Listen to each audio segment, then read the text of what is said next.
Hello, welcome back, statisticians.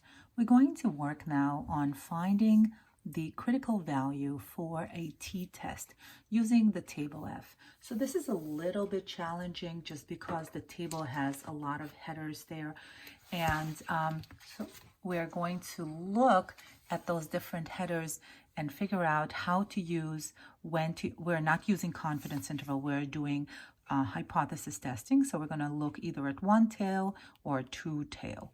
Okay, so let's look at our first example. Our first example asks us here to find the critical value when alpha is 10%, n is 20. Well, if n is 20, automatically, I already know I should be looking at degrees of freedom 1 less. That means degrees of freedom are 19. And this is going to be a two-tailed test. How do we get a two-tailed test? That means that my null says that it equals some value, and my alternative is going to say that it is not equal that value. It can either be a positive or it could be a negative. So my t is going to be a positive negative value there. Okay, so it's 10%. And it's a two-tailed test. So let's take our table F and look right here at this two tails, okay? And I need my 10%, so I keep on going until I find 10%. So 10% happens to be in the second column, and I'm going to go down until I find degrees of freedom to be 19. Okay, do we see this here? Okay, so degrees of freedom are 19. So my critical value is 1.729. Okay, 1.729. This is my critical value. And if you're going to look at your distribution, what it's going to mean if this is your mu, then on both sides you're going to have this cutoff area, and that area is either going to be at negative 7.29 or positive 1.729. So these are your rejection areas. These are going to be your rejection areas. Okay? All right, let's look at the second one that I have here. Second one is talking about find the critical value for alpha is 0.05. So that's already ready for you in the decimal form. With degrees of freedom 12, that is also prepared for you.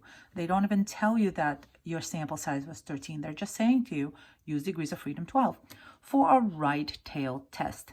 Now, if it's a right-tailed test, that means that you are only going to have one bit, okay? That means that you are looking at just the right side. Okay, so this over here is 95%, and this little area here is 5%. Okay, now a right-tailed test, that means that your null is going to be, your null is the status quo, but your alternative is going to be actually greater than that value. Okay, so we are going to figure this out over here, and degrees of freedom is 12. Our confidence, our significance level is 5%, and it's a right-tailed test. So it's one-tailed test. All right, let's take our table here. Again, I'm not touching the confidence intervals. The confidence intervals was a different chapter. I am going to one-tailed test. My alpha is 5% or 0.05. So there it is right here.